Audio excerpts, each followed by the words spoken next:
Hi, this is the start of a series of videos where I'm going to talk about deterministic structural dynamics.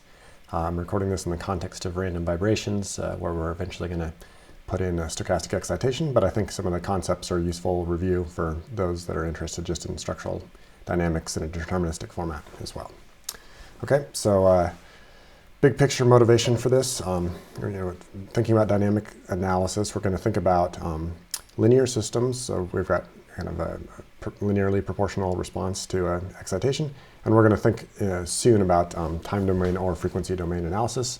So I want to think about some concepts from structural dynamics in both domains. And here we're going to think about just a scalar excitation. We'll call that f of t. So this is some sort of force that's applied to a deterministic system. And we're going to think about a single response parameter. We'll call that x of t for now. So this could be a single degree of freedom system, or it could be a scalar response out of some other system. For now, we're going to treat everything as deterministic, so kind of known with certainty. And that applies to the forcing primarily, and then necessarily that'll lead to a deterministic response since our system has got deterministic characteristics. Yep, and then we can extend to stochastic modeling by putting a stochastic f of t and using the same concepts. All right, and then also we can move on to superposition and think about kind of multi-degree of freedom systems, multiple excitations, multiple response parameters, and we can get there through superposition concepts that again build on this. So these are some fundamentals to think about. Okay, so let's think about a big picture strategy for linear systems analysis. So I'm borrowing a figure from the Lutz-Sarkany textbook here to illustrate, because it's kind of a useful assistance. But the idea is we're going to think about our system and think about the response to an impulse load first. And this is all, this is time domain analysis. So we want to know if I've got an impulse load on the system, what is the response of that system? What's the x of t to an impulse load? And then when we have a more complex load, f of t, we're going to treat that as a series of impulse loads that are all kind of added up. So then the response we can figure out by finding the superposition of the response of the system to that series of impulse loads. Okay, so that's kind of the idea. So if I've got I've got my kind of f of t input, just to look at the picture, it's going to go into this linear systems analysis, and we'll get an x of t system response out the back.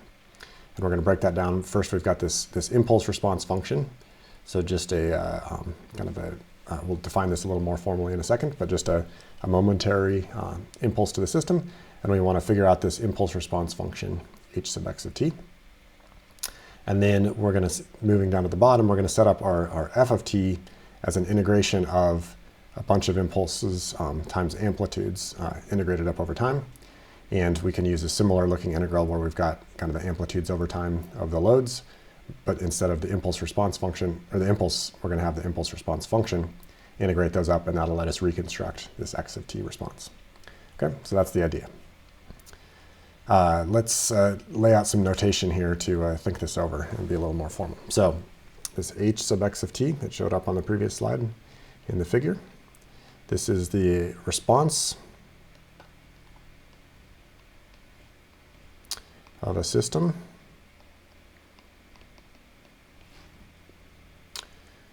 to a Dirac delta excitation.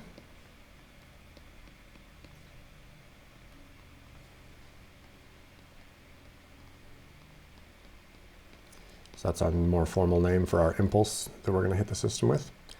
And so this h sub x of t is what we call the impulse response function.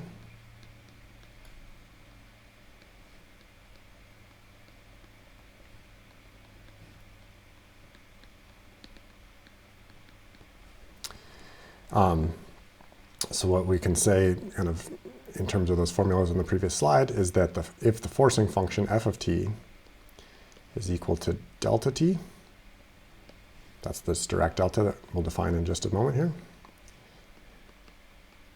then the response of our system, x of t, is going to equal this impulse response function.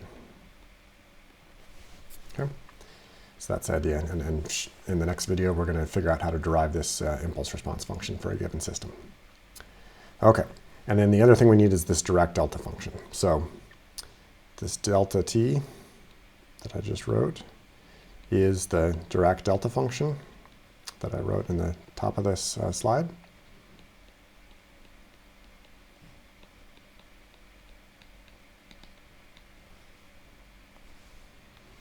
Okay.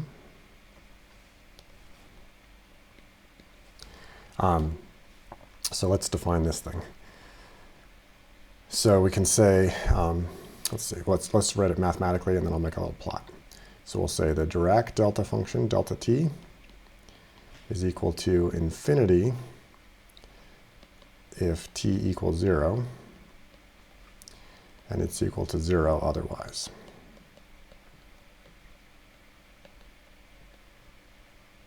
Okay. So we can make a little figure of that over on the side. So if I plot t over time, and then I plot the, let's see here. I guess let's just do it right in the middle.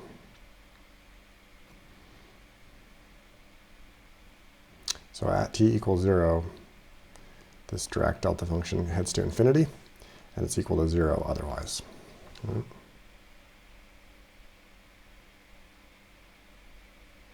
So it's just going along this horizontal axis. Okay?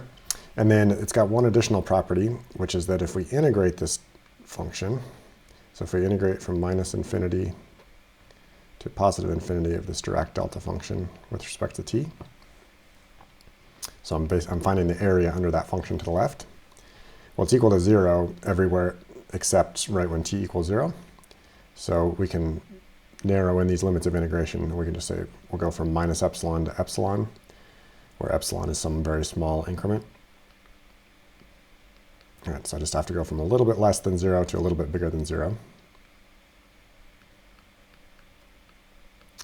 And that integral is equal to 1, exactly. So the area under this function is 1, right? And so it's got a width of 0 and a height of infinity, so kind of some potential for trouble there, but this function is defined specifically so that the area under it is equal to 1. And all those statements can be true simultaneously. Okay? And then, so what's helpful about that integration property, if I make some other notes over here, is that if I integrate from minus infinity to infinity of some function, f of t, so specifically the forcing function here, but it can be any function, and I multiply that by delta at t minus t0. Let's move this all over a little.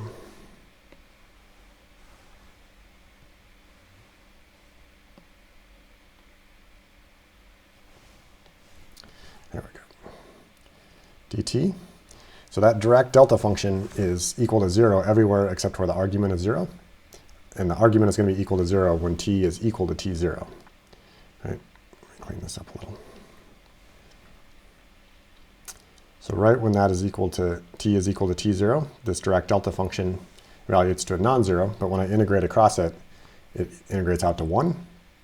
So what I end up with is that integral is equal to f of t at t0. Okay. So at all other points besides t equal t0, the delta part is 0. When t is equal to t0, this term is non-zero, and so it's a non-zero term multiplied by the f at t0. And it's infinite instantaneously, but when I multiply it by the dt, then the product of those two is equal to 1, so I end up with just the f at t0. Okay. And then one other note is that this Dirac delta function is the derivative. Fix my screen.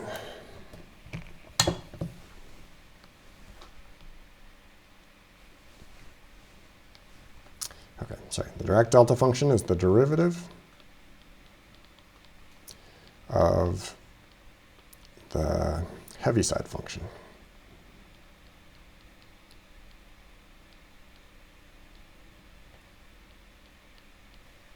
All right, so the Heaviside function is the function that goes from 0, it's equal to 0 when t is less than 0, and it steps up to 1 at t equals 0 and then continues on at 1.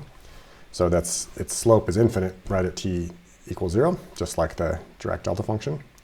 And if I integrate that direct delta function, right, it integrates out to 1. So I get this Heaviside function equaling 1 when if I take the antiderivative if I integrate this direct delta. Okay, so the direct delta and the Heaviside function are closely related. They're the pair of the derivative and the integral of each other. Okay, so we got direct delta. We've got this impulse response function defined. So let's go take a look at our linear systems analysis approach again. So let's break down our loading using this direct delta concept that we just talked about. So this f of t, right, this is my loading as a function of time. I can define this as a bunch of products. I've got f at time s multiplied by the direct delta function at t minus s, right? So when t is equal to s, this thing is infinite, multiply it by a ds, and the product is 1. And so I end up with the f of s. And if I do that integrating for s values from minus infinity to infinity, I can recreate this f of t this way. Okay? So this is just an alternate way of writing out this f of t. Doesn't look like it's solving anything for us in particular as we introduce it, but it'll be useful in just a second. Right? And this is the framing of the loading as we've got noted at the bottom of this figure here. Okay, then I can do a change of variable and substitute in r equals t minus s, and I get this second version here.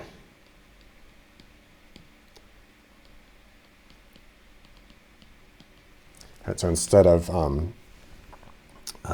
running, and because I can let s vary from minus infinity to infinity, or I can let r vary from minus infinity to infinity, and then I'll just take one or the other as being, the difference from t and this number that I'm interested in. Okay, so I could integrate over all my time values for f of s, or I could integrate over time with respect to this direct delta. And the trick is that I just need the pair of the direct delta and the f to add up to t in each case. Okay, so that's an alternate form that'll be useful to us in just a second. All right, so that's how we've got this representation of the loading as a series of direct delta functions with this amplitude modulation, f of s. So now let's look at the system response. And so here's what we're going to use the Duhamel integral is what this is called. So I've got all these direct delta excitations, and let's just think about one of them at a time. So if I've got this direct delta excitation delta at t minus s, so this gives me an impulse at time t equals s, and I'm going to get an impulse response function for my system if I hit it with that impulse, and I can call that h of x at t minus s. Right? And so it's going to vary as a function of time. Just like this direct delta function varies it as a function of time. It's just 0 for most times. Okay, so I get this response. And I can do this in either variable system. So I could do this, varying t minus s, or I could do this with regard to that r variable that I did with the change of variable in the previous slide. So a direct delta r is going to produce an impulse response h sub x of r. Okay, so the first line of math we've got down here is my specification of the loading, and it's the same thing as the previous slide. Right? So we said that the f of t, I could write this as the integral of f of s times the direct delta at t minus s, integrated over s. Or I could do that change of variable with r. So this, from over here, this is a change of variable result. It's the same formulation, just with a